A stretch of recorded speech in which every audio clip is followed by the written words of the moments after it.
દાહોદમાં દેવગઢ બારિયા ખાતે પ્રભારી મંત્રી શ્રી અર્જુન મોઢવાડિયાના અધ્યક્ષસ્થાને 5 કરોડ 86 લાખના ખર્ચે બનનાર બસ વર્કશોપનું ખાતમુહૂર્ત કરાયું। દાહોદ જિલ્લાના દેવગઢ બારિયા તાલુકા ખાતે પ્રભારી મંત્રી શ્રી અર્જુનભાઈ મોઢવાડિયાના વરદ હસ્તે કરોડ 86 લાખના ખર્ચે બનનાર બસ વર્કશોપનું ભૂમિપૂજન કરવામાં આવ્યું હતું। આ દરમિયાન જિલ્લા પંચાયત પ્રમુખ શ્રી કરણસિંહ ડામોર, પોલીસ અધિક્ષક શ્રી રવિરાજસિંહ જાડેજા ઉપસ્થિત રહ્યા હતા। આ પ્રસંગે પ્રભારી મંત્રી શ્રી અર્જુનભાઈ મોઢવાડિયા સહિત ઉપસ્થિત સૌ મહાનુભાવોનું ગુલદસ્તો આપી સ્વાગત કરવામાં આવ્યું હતું। ત્યારબાદ બસ વર્કશોપનું ભૂમિપૂજન કરી વર્કશોપ તકતીનું અનાવરણ કરવામાં આવ્યું હતું। આ વર્કશોપ 5 કરોડ અને 86 લાખના ખર્ચે તૈયાર કરવામાં આવશે।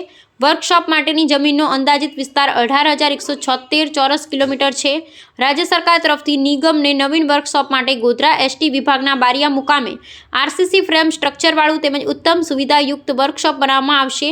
આ પ્રસંગે પૂર્વ મંત્રી શ્રી તેમજ દેવગઢ બારિયા ધારાસભ્ય શ્રી બચુભાઈ ખાબડ, નિવાસી અધિક કલેક્ટર શ્રી જે.એમ. રાવલ, એસીએફ શ્રી મિતેશ પટેલ, દાહોદ ભાજપા પ્રમુખ શ્રી સ્નેહલ ધરિયા, નાયબ પોલીસ અધિક્ષક શ્રી રાઠોડ, નગરપાલિકા ચીફ ઓફિસર શ્રી નીનામા, દેવગઢ બારિયા પ્રાંત શ્રી ભગોરા, મામલતદાર શ્રી પટેલ, જિલ્લા પંચાયત ઉપપ્રમુખ શ્રી સહિત એસટી ડેપોના મેનેજર સહિત એસટી સ્ટાફ તેમજ અન્ય અધિકારીઓ પદાધિકારીઓ ઉપસ્થિત રહ્યા હતા। અહેવાલ ચંદુભાઈ મોહની।